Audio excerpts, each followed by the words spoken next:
তুমি জানো, আমি তোমার জন্য আমার লাইফে অনেক কিছু ত্যাগ করেছি।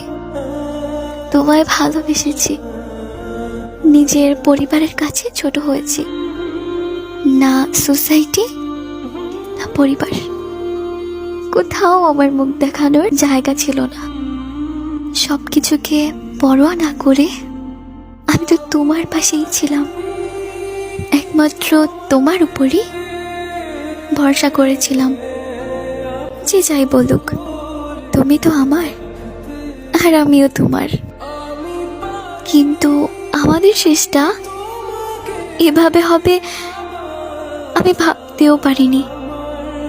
শেষে তুমি আমার ভালো চাইলে, একটা বারও ভাবলে না যাকে ফেলে চলে যাচ্ছি সে তো এতদিন আমার জন্যই লড়াই করেছে। এত কিছুর পর আজ তুমি অন্যের।